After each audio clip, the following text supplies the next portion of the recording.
जय हिंद साथियों। सुरेखा ज्ञान चैनल पे आप सभी का स्वागत है। कैसे हैं आप सभी? आई होप आप सब लोग अच्छे होंगे और आपकी तैयारी भी अच्छे से चल रही होगी। तो दोस्तों, हम इस क्लास में बजट के क्वेश्चंस करेंगे जो कि आपके आने वाले हर एग्जाम्स के लिए इम्पॉर्टेंट है। चाहे वो अभी आपका SSGD का एग्ज़ाम चल रहा हो या फिर रेलवे का आने वाले एग्जाम्स या फिर UPSC हो, कोई भी एग्ज़ाम के लिए आपका जो है बजट के क्वेश्चंस काफ़ी इंपॉर्टेंट होते हैं। ठीक है, हमने इसके पहले भी बहुत सारे क्लासेस कर चुके हैं बजट के ऊपर, बजट के हाइलाइट्स देखे, काफ़ी सारे क्वेश्चंस देखे हैं। आज हम वापस जो है कुछ इंपॉर्टेंट क्वेश्चंस देखते हैं जो कि आने वाले एग्जाम्स के लिए काफ़ी हेल्पफुल होगा आपको।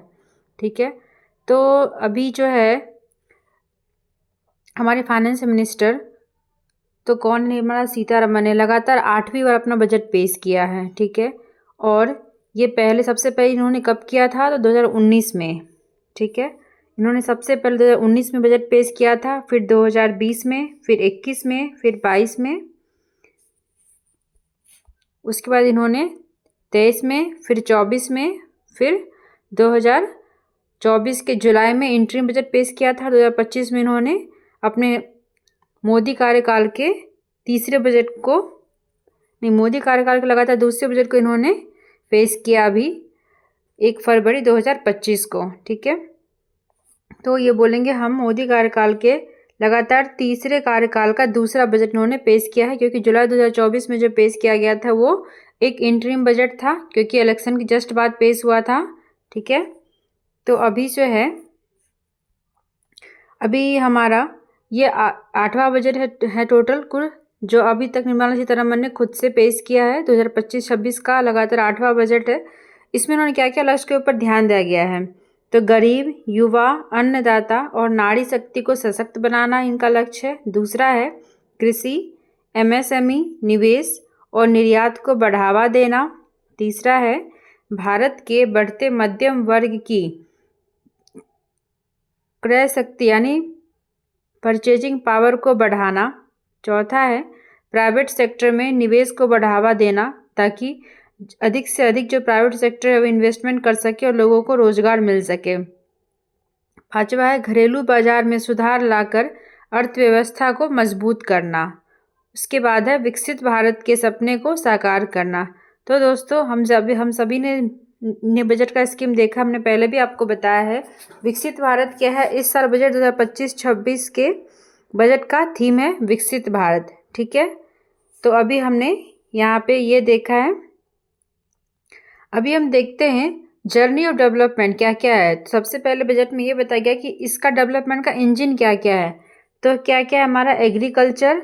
ठीक है, एग्रीकल्चर हमारा, फिर MSME यानी micro small medium enterprises, investment and exports. ठीक है, और हमारे फाइनेंस मिनिस्ट्री ने एक स्पीच दिया था, ठीक है, कि a country is not just it's soil, a country is it's people, यानी कंट्री जो एक मिट्टी नहीं है बल्कि लोगों का एक देश है।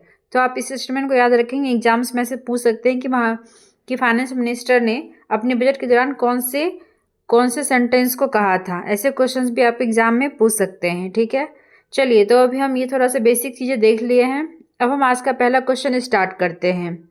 तो हमारा आज का पहला क्वेश्चन है, बजट 2025-26 में सब्जी और फल का उत्पादन बढ़ाने के लिए 100 कृषि जिलों में कौन सी योजना लागू की जाएगी? इन budget 2025-26 which scheme will be implemented in 100 agricultural districts to boost vegetable and food production? तो पहला ऑप्शन है हमारा प्रधानमंत्री कृषि विकास योजना। दूसरा है राष्ट्रीय किसान समृद्धि योजना। तीसरा है प्रधानमंत्री धन धान कृषि योजना। चौथा है कृषि संपन्न भारत योजना। ठीक है, तो गाइज, जो हमारे देश में सब्जी और फल के उत्पादन को बढ़ावा देने के लिए 100 कृषि जिलों में ये योजना लागू की, इसका नाम क्या है? तो प्रधानमंत्री धन धान कृषि योजना। इसके माध्यम से जो छोटे किसान हैं उनको एक अपने प्रोडक्ट का सही प्राइस मिल सकेगा। ठीक है, और वो उसका बेनिफिट ले सकेंगे जो उन्होंने उसमें मेहनत की है फल और सब्जी को उगाने के लिए। तो इसके लिए सरकार ने सब्जी और फल छोटे किसानों को सही मूल्य प्राप्त हो, उसके लिए सरकार ने प्रधानमंत्री धन धान कृषि योजना की घोषणा अपने बजट के दौरान किया है। ठीक है, नेक्स्ट क्वेश्चन देखते हैं। बजट 2025-26 के अनुसार रक्षा क्षेत्र में कितना आवंटन दिया गया है? ठीक है, एज पर budget 2025-26 what is the allocated amount for the defence sector? ठीक है, तो हमारा पहला ऑप्शन है 5 लाख करोड़, दूसरा है 4,91,732 करोड़, तीसरा है 4,80,000 और चौथा है 6,81,000। तो दोस्तों लगभग 6,81,000 करोड़ रुपए का आवंटन दिया गया हमारे बजट में रक्षा क्षेत्र में, जिसमें से जो हमारा रिवेन्यू है उसको दिया गया है लगभग 4.86 करोड़ और जो कैपिटल पोर्शन है, ठीक है, कैपिटल को दिया गया है लगभग 1.91 लाख करोड़ का। ठीक है, अब ये रिवेन्यू क्या होता है? जो डे टू डे जो मेंटेनेंस होता है, जो कि हमें रिक्वायरमेंट होता है नहीं डेली पर्पस के लिए, वो उसको हम रिवेन्यू बजट बोलते हैं। और जो कैपिटल हो गया, जिसमें से कि कैपिटल मतलब हो गया हम कोई नई इक्विपमेंट खरीद, जैसे मरीन सबमरीन हो गया, नेवी का शिप हो गया, हम जो राफेल जो भी मतलब एयरफोर्स के लिए हम विमान खरीदते हैं, ये सारे जो हम नया कोई इक्विपमेंट बनाते हैं फिर खरीदते हैं, उसको हम बोलते हैं कैपिटल एक्सपेंडिचर। तो कैपिटल में क्या होता है कि उसके तहत लोगों को रोजगार भी मिलता है। तो सरकार ने दोनों मिला के लगभग 6,81,000 करोड़ का बजट आवंटन किया है। किस क्षेत्र में? तो हमारे रक्षा के क्षेत्र में। ठीक है, नेक्स्ट क्वेश्चन है क्वेश्चन नंबर 3। बजट 2025-26 में किस राज्य में मखाना बोर्ड की स्थापना की जाएगी? ठीक है, तो in budget 2025-26 in which state will the makhana board be established? ठीक है, हमारा पहला ऑप्शन है मध्य प्रदेश, दूसरा है उत्तर प्रदेश, तीसरा है बिहार और चौथा क्या है हमारा वेस्ट बंगाल। तो इसका आंसर क्या हो जाएगा? बिहार। ठीक है, option number 3 is the correct answer. अब बिहार को ही क्यों चुना गया है? तो दोस्तों पूरे देश का लगभग 90% मखाना जो अकेले बिहार में होता है। ठीक है, इसकी वजह से जो वहाँ के किसान हैं उनको सही एक प्राइस नहीं मिल पाता है। जैसे चाइना वगैरह जो देश है अपने पर अब वहाँ के जो मखाना होते हैं उनको वो प्रीमियम प्राइस पे बेचते हैं, उसकी अच्छी पैकेजिंग करके अच्छी प्राइस मिल पाता है लोगों को। तो सरकार इस सेक्टर के किसानों को सही मूल्य प्राप्त, इसमें बढ़ावा देने के लिए इसकी एमएसपी तय करने के लिए और ये अधिक से अधिक एक्सपोर्ट कर सके ताकि किसानों को अधिक से अधिक लाभ हो सके, इसके लिए सरकार ने बिहार में मखाना बोर्ड की स्थापना की घोषणा की है अपने बजट में। और खास करके जो मिथिलांचल एरिया है, ठीक है, मिथिलांचल जैसे कि हो गया हमारा दरभंगा हो गया, मधुबनी हो गया और पूर्णिया जैसे जिलों में अधिक से अधिक मखाना उत्पादन किया जाता है। तो इसके लिए है सरकार ने बिहार में मखाना बोर्ड की स्थापना की मंजूरी दी है। ठीक है, नेक्स्ट क्वेश्चन हम देखते हैं क्वेश्चन नंबर 4। बजट 2025-26 में सरकार ने किसान क्रेडिट कार्ड केसीसी के तहत किसानों, मछुआरों और डेयरी किसानों को मिलने वाले शॉर्ट टर्म लोन की अधिकतम सीमा कितनी कर दी है? ठीक है, in budget 2025-26 what is the new maximum short term loan limit for farmers, fisherman and dairy farmers under the Kisan credit card scheme? ठीक है, यानी बजट के 2025-26 में किसान क्रेडिट कार्ड के लिए जो किसान होते हैं, किसान, मछुआरों और डेयरी किसानों को जो शॉर्ट टर्म लोन मिलती है उसकी अधिकतम सीमा कितनी तय कर दी गई है? तो आंसर क्या हो जाएगा? इसका आंसर क्या हो जाएगा? 5 लाख रुपीज़। ठीक है, option number 2 is the correct answer. 5 lakh रुपये जिसकी केसीसी का के तहत जो शॉर्ट टर्म लोन होते हैं उसकी सीमा अधिकतम कितनी कर दी गई है? तो 5 लाख रुपीज़। ठीक है, नेक्स्ट क्वेश्चन हम देखते हैं क्वेश्चन नंबर 5। बजट 2025-26 के अनुसार national institute of food technology किस राज्य में स्थापित किया जाएगा? ठीक है, according to budget 2025-26 in which state will the national institute of food technology will be established? ठीक है, पहला ऑप्शन है राजस्थान, दूसरा है बिहार, तीसरा है उत्तर प्रदेश और चौथा क्या है? उत्तराखंड। ठीक है, तो दोस्तों national institute of food technology के लिए सरकार ने इसकी एस्टेब्लिशमेंट कहाँ पे करने की घोषणा की है? तो बिहार में। क्यों की है? क्योंकि बिहार जो है एग्रीकल्चर प्रोडक्शन में जो है लगभग नंबर 1 स्टेट में गिनती होता है। काफ़ी सारे लोग वहाँ पे कृषि क्षेत्र में लगे हुए हैं, जिसके वजह से वहाँ पे जो रॉ मटेरियल्स एंड फूड के होते हैं काफ़ी मात्रा में उपज होती है। तो इसके हिसाब से किसानों को सही प्राइस मिल सके, उसकी एमएसपी तय कर सके और अधिक से अधिक न्यू टेक्नोलॉजी का वहाँ पे इन्वेस्ट किया जा सके। इसकी वजह से सरकार ने बिहार में जो है national institute of food technology की स्थापना की घोषणा की है हमारे बजट में। ठीक है, नेक्स्ट क्वेश्चन देखते हैं, क्वेश्चन नंबर 6। भारतीय भाषाओं को बढ़ावा देने और छात्रों को मातृभाषा में शिक्षा प्राप्त करने हेतु इनमें से कौन सी योजना शुरू की गई है? Which of the following schemes will be launched to promote Indian languages and facilitate education in the mother tongue for students? ठीक है, पहला ऑप्शन है डिजिटल शिक्षा मिशन, दूसरा ऑप्शन है नेशनल एजुकेशन पॉलिसी स्कीम यानी राष्ट्रीय शिक्षा नीति योजना, तीसरा है भारतीय भाषा पुस्तक योजना यानी भारतीय भाषा पुस्तक स्कीम, चौथा है मातृभाषा शिक्षा प्रोत्साहन योजना यानी mother tongue education promotion scheme. ठीक है, तो इसका आंसर क्या हो जाएगा हमारा? ऑप्शन नंबर 3 भारतीय भाषा पुस्तक स्कीम। इसमें सरकार ने इस स्कीम को लॉन्च करने का मुख्य उद्देश्य ये है कि क्योंकि जो कई सारे बच्चे होते हैं वो ग्रामीण क्षेत्रों से होते हैं या फिर स्टेट बोर्ड के होते हैं, तो उनको क्या होता है कि जो इंग्लिश भाषा होती है उनको वहाँ पे अपने चीज़ों को पढ़ने में सीखने में दिक्कत होती है। इसी जो हटाने के मतलब इसको कम करने के लिए सरकार ने जो भारतीय भाषा पुस्तक है उसको मातृभाषा में उपलब्ध कराने के पर्पज से भारतीय भाषा पुस्तक स्कीम को लॉन्च किया है। ठीक है, नेक्स्ट क्वेश्चन देखते हैं, क्वेश्चन नंबर 7।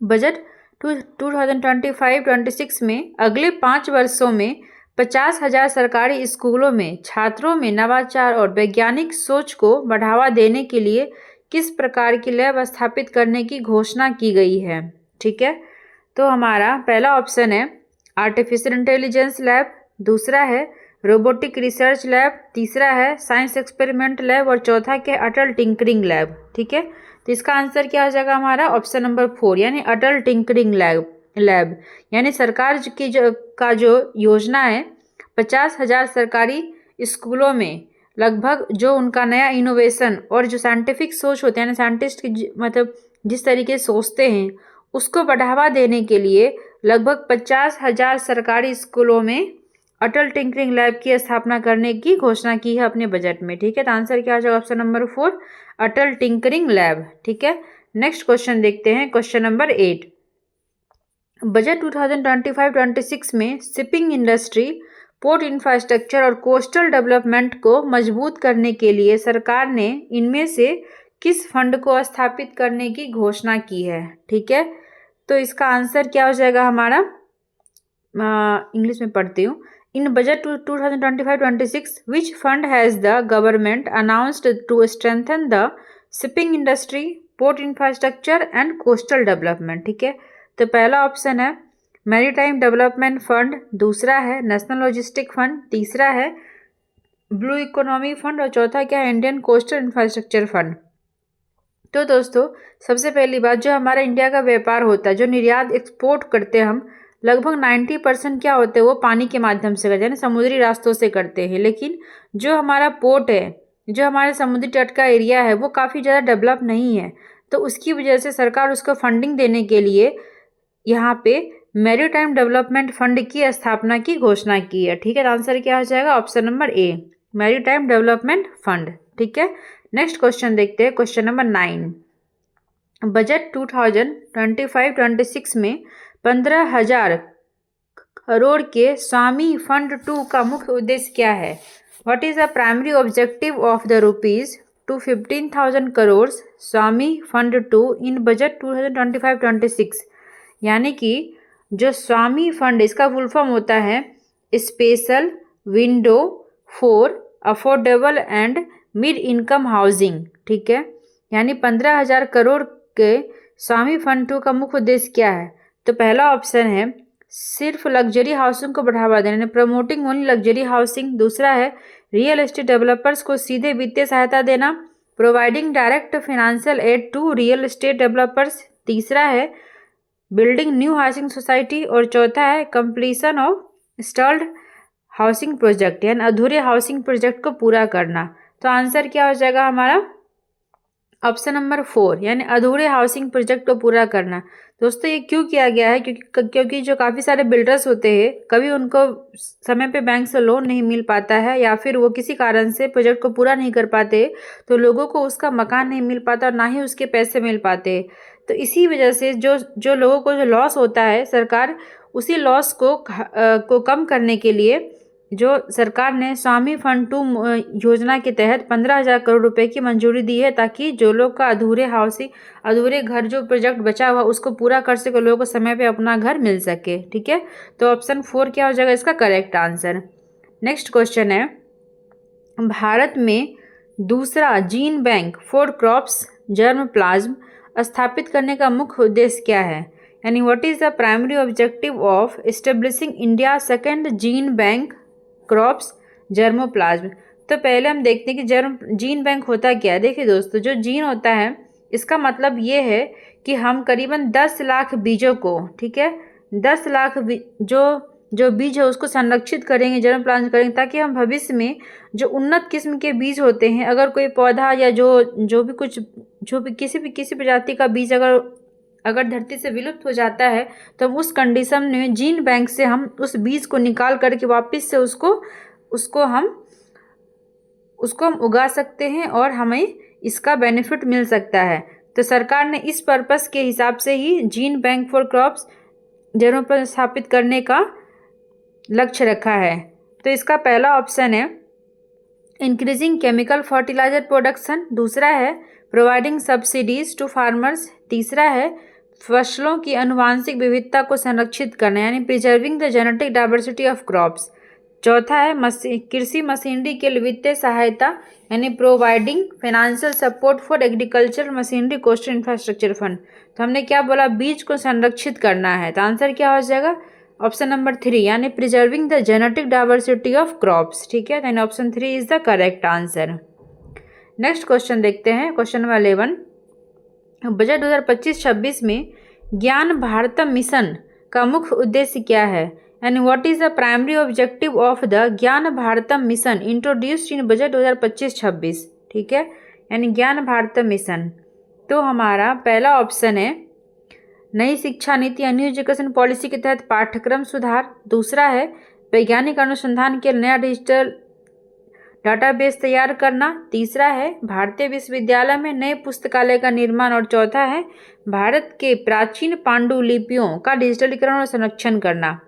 तो हमें क्या बोला, ज्ञान भारतम मिशन। तो दोस्तों इसका आंसर ऑप्शन नंबर 4 है। जो सरकार मैंने जो पुरानी प्राचीन पांडुलिपि है उसका डिजिटलीकरण करके उसका संरक्षण करना चाहती है। क्यों? क्योंकि जो पुराने जो हमारे पांडुलिपि लिखे गए हैं वो ताम्रपत्र पे, भोजपत्र पे, उन सब चीज़ों के ऊपर जो कि बहुत ही नाजुक होता है वो नष्ट होने की कगार पे हैं। तो सरकार का ये मानना है कि जो हमारे आने वाली पीढ़ी है उसके लिए भी ये संरक्षित किया जाए, तो उसको डिजिटल माध्यम से उसको संरक्षण प्रोवाइड किया जाए। उसके लिए सरकार ने ज्ञान भारत मिशन की घोषणा की है अपने बजट 2025-26 में। ठीक है, तो नेक्स्ट क्वेश्चन हम देखते हैं, क्वेश्चन नंबर 12, बजट 2025-26 में बीमा सेक्टर में विदेशी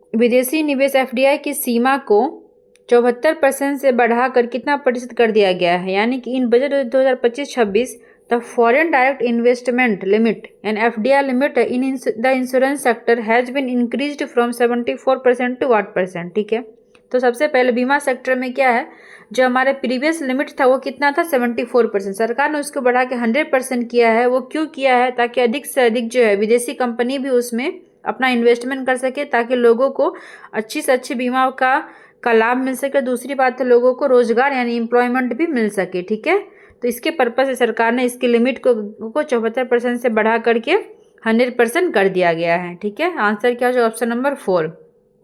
नेक्स्ट क्वेश्चन देखते हैं, बजट 2025-26 के अनुसार नई व्यक्तिगत आयकर व्यवस्था में 12 लाख तक की इनकम पर कितने प्रतिशत टैक्स लगा जाएगा?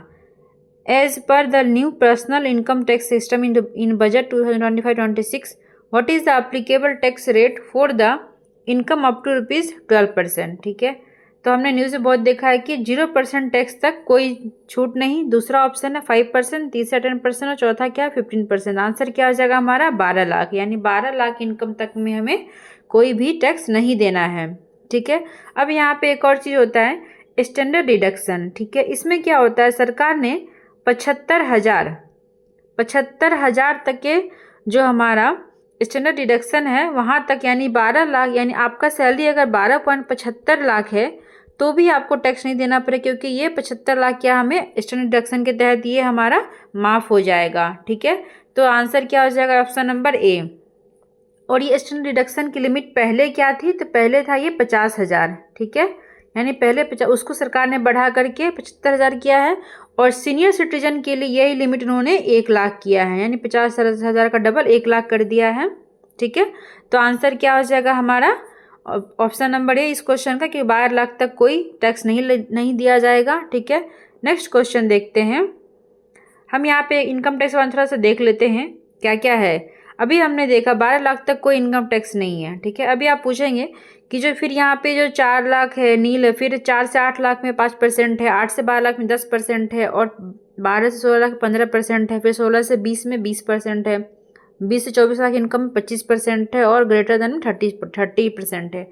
तो दोस्तों जिसकी इनकम 12 लाख से प्लस है, यानी 12 लाख यानी 12.75 मान लेते हैं, वहाँ से अगर ज़्यादा है तो उनको जो देना है, ठीक है, उनको जो देना है इनकम, तो उनके 8 लाख तक में उनको 5% देना पड़ेगा, यानी 4 लाख तक कुछ भी नहीं, 8 लाख तक 5%, फिर 8 से 12 लाख में 10%, और फिर 12 से 16 लाख में 15%, और 16 से 20 लाख में 20%। यानी जिस आपकी सैलरी 12 लाख से ज़्यादा है तो उसके हिसाब से जो टैक्स आपके रेट जो स्लैब डिवाइड किया गया है उसके अकॉर्डिंग आपके इनकम के ऊपर टैक्स लगेगा। तो इसके लिए ये टैक्स स्लैब बताया गया है। ठीक है, और नेक्स्ट देखते हैं। नेक्स्ट हम देखते हैं बजट 2025-26 में स्टैंडर्ड डिडक्शन की सीमा 50,000 से बढ़ाकर कितनी कर दी गई है। In budget 2025-26 standard deduction limit has been increased from 50,000 to what amount. ठीक है, यानी 50,000 से कितना कर दिया, अभी हमने देखा था, तो 50,000 से बढ़ाकर 75,000 किया गया, option 3 is the correct answer. और ये सीनियर सिटीजन के लिए कितना किया गया है, तो 1 लाख रुपए। ठीक है, तो यहाँ पे हम 1 लाख रुपए लिखेंगे सीनियर सिटीजन के लिए। नेक्स्ट क्वेश्चन है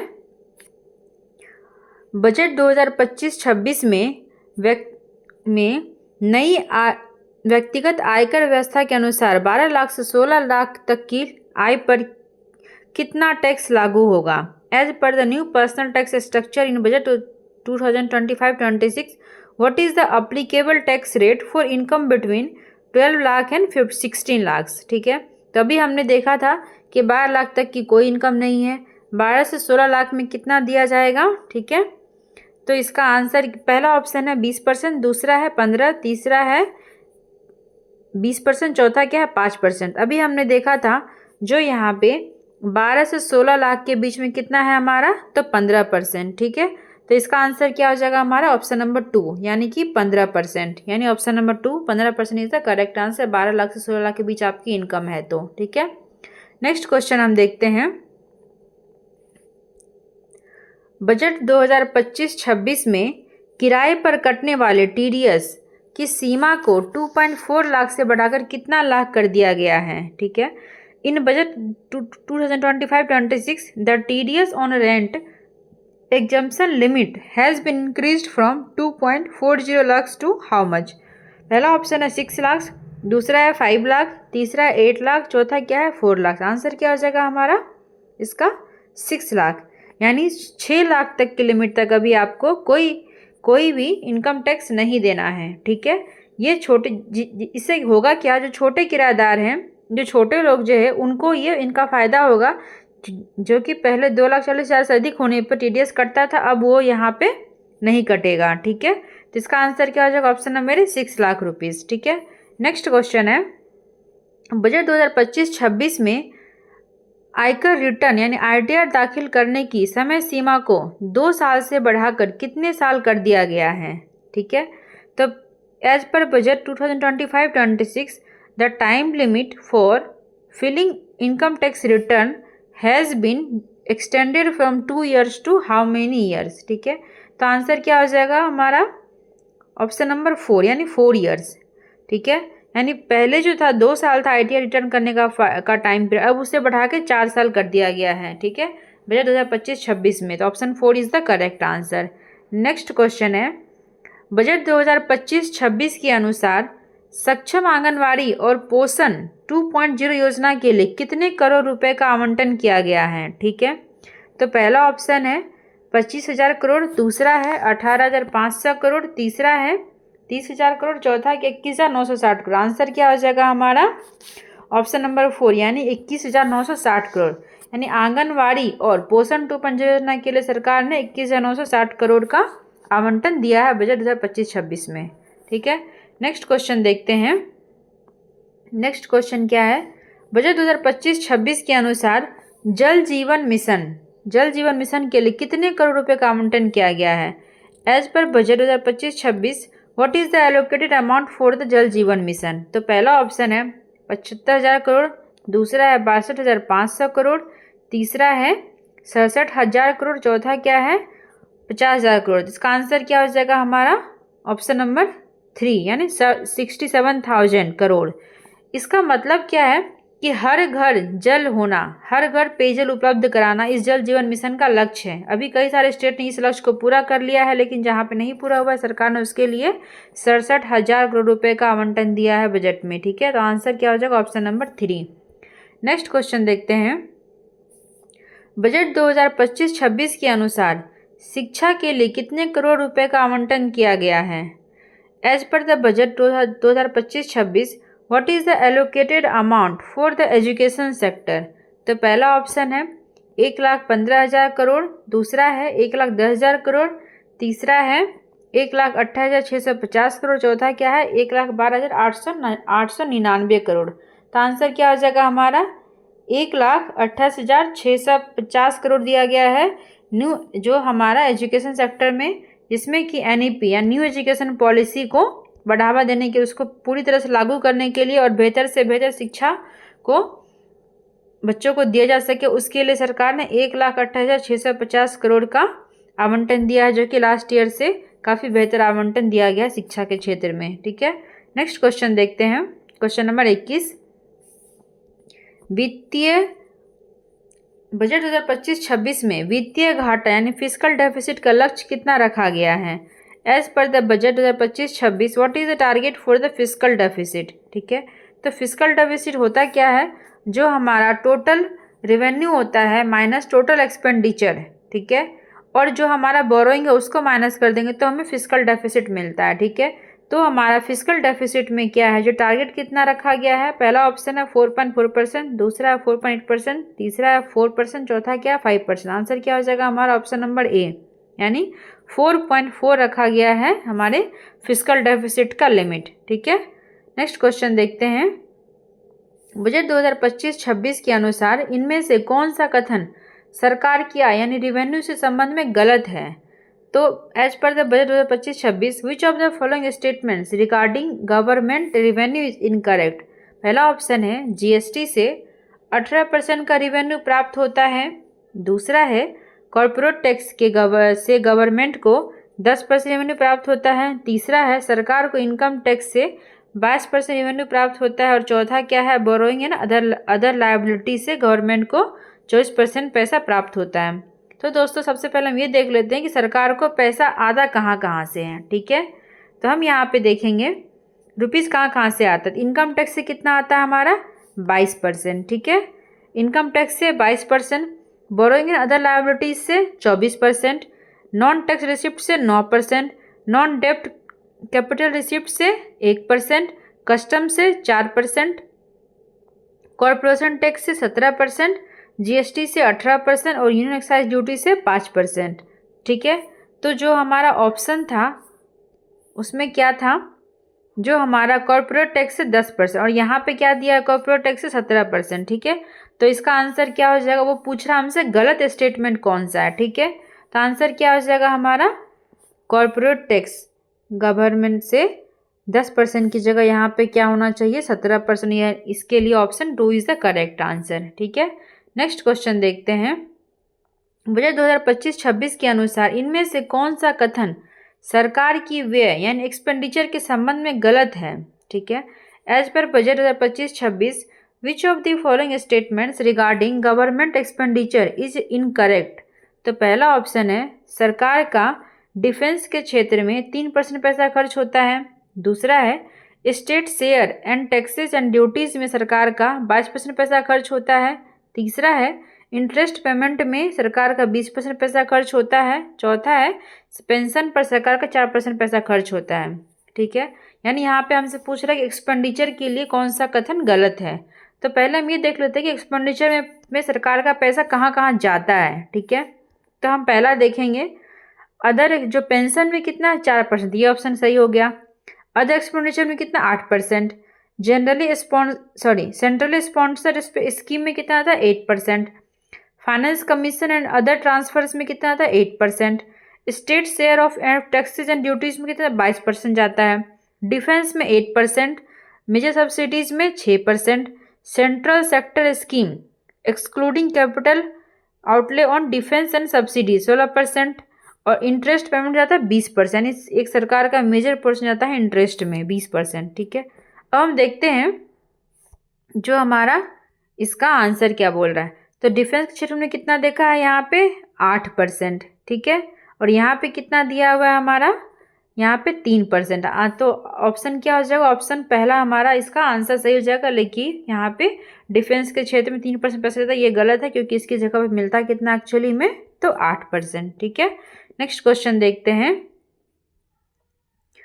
बजट इज अ लेटर, यानी बजट एक लेख पत्र है। तो पहला ऑप्शन है the monetary policy of the government, यानी सरकार की मौद्रिक नीति का। दूसरा है the commercial policy of the government, यानी सरकार की वाणिज्य नीति का। तीसरा है fiscal policy of the government, यानी सरकार की राजकोषीय नीति का। चौथा है the money saving policy of the government. ठीक है, यानी सरकार की मुद्रा बचत नीति। ठीक है, तो हम इसका आंसर क्या हो जाएगा हमारा ऑप्शन नंबर सी, यानी सरकार की राजकोषीय नीति, यानी fiscal policy of the government, यानी बजट एक लेख है किसका, सरकार की राजकोषीय नीति का। ठीक है, option 3 is the correct answer. Next question देखते हैं। इंडियन कॉन्स्टिट्यूशन के अनुच्छेद के अनुसार एक वर्ष के यूनियन बजट को एनुअल फिनेंशियल स्टेटमेंट कहा जाता है। तो किस अनुच्छेद के अंदर कहा जाता है ये हमको बताना है। तो पहला ऑप्शन है अनुच्छेद 108, दूसरा है अनुच्छेद 112, तीसरा है 101, चौथा है 113। आंसर क्या हो जाएगा, ठीक है, ऑप्शन नंबर 2, यानी एनुअल फिनेंशियल स्टेटमेंट अनुच्छेद 112 के तहत वार्षिक वित्तीय पत्र इसको कहा जाता है, जो कि अनुच्छेद 112 के तहत हम इसको हर साल पेश करते हैं सरकार के द्वारा, जिससे पेश किया जाता है 1 फरवरी 2025 को अभी वर्तमान में। ठीक है, नेक्स्ट क्वेश्चन देखते हैं। इनमें से किसके नाम सबसे ज़्यादा बार बजट पेश करने का रिकॉर्ड है? Who among this has the record of presenting the budget the most number of times, यानी सबसे ज़्यादा बार किसने बजट पेश किया है? तो पहला ऑप्शन है अरुण जेटली, दूसरा है मोरारजी देसाई, तीसरा है मनमोहन सिंह, चौथा है निर्मला सीतारमण। तो आंसर क्या हो जाएगा इसका, मोरारजी देसाई। ठीक है, इन्होंने करीबन 10 बार बजट पेश किया है। ठीक है, अभी दूसरा नंबर पे क्या है, तो निर्मला सीतारमण, इन्होंने अभी लगातार 8वीं बार बजट पेश किया है। ठीक है, तो इसका आंसर क्या हो जाएगा, ऑप्शन नंबर 2 मोरारजी देसाई। ठीक है, नेक्स्ट क्वेश्चन देखते हैं। भारत का पहला पेपरलेस बजट किस वर्ष प्रेजेंट किया गया था? तो ऑप्शन है हमारा पहला 2018, दूसरा 2020, तीसरा 2021, चौथा 2019। ठीक है, तो इसका आंसर क्या हो जाएगा हमारा ऑप्शन नंबर 3, यानी भारत का पहला पेपरलेस बजट 2021 में पेश किया गया था। वो भी किसके द्वारा किया गया था, तो निर्मला सीतारमण के द्वारा ही किया गया था। ठीक है, आप ये भी याद रखेंगे। ठीक है, नेक्स्ट क्वेश्चन है बजट 2025-26 का थीम क्या है, यानी what is the theme of budget 2025-26? तो पहला ऑप्शन है विकसित भारत, दूसरा है स्वच्छ भारत समृद्ध भारत, तीसरा है भारत का उज्जवल भविष्य, चौथा है आज़ादी का अमृत महोत्सव। तो हमने स्टार्टिंग में देखा था इस बार का थीम क्या रखा गया है, तो विकसित भारत बजट 2025-26 का थीम रखा गया है। ठीक है, अब हमको फर्स्ट पॉइंट देख लेते हैं। एस्पायरेशंस फॉर विकसित भारत, यानी विकसित भारत का क्या क्या लक्ष्य रखा गया है? तो पहला क्या है, accelerate growth, source inclusive development, enhance spending power of India's rising middle class, invigorate private sector investment और upliftment of household sentiments। यानी कि ग्रोथ को बढ़ाना है, इंक्लूसिव डेवलपमेंट यानी समग्र विकास को सिक्योर करना है। उसके बाद है जो मिडिल क्लास लोग हैं उसके परचेजिंग पावर को बढ़ाना, न्यूज क्रय क्षमता को बढ़ाना है और प्राइवेट सेक्टर इन्वेस्टमेंट को भी इंक्रीज करना है और हाउस होल्ड अपलिफ्टमेंट को भी, सेंटिमेंट्स को भी अपलिफ्ट करना है। तो ये इसके एस्पायरेशन से, ठीक है दोस्तों। तो हमने अभी सारे क्वेश्चंस देख लिए हैं। आई होप आपको क्लास अच्छी लगी हो, ठीक है। क्लास अच्छी लगी हो तो प्लीज़ क्लास को लाइक कीजिए, शेयर कीजिए और चैनल को सब्सक्राइब कर लीजिए ताकि अधिक से अधिक बच्चे इसका लाभ उठा सकें और अपने एग्ज़ाम की तैयारी अच्छे से कर सकें। चलिए दोस्तों, थैंक यू, जय हिंद।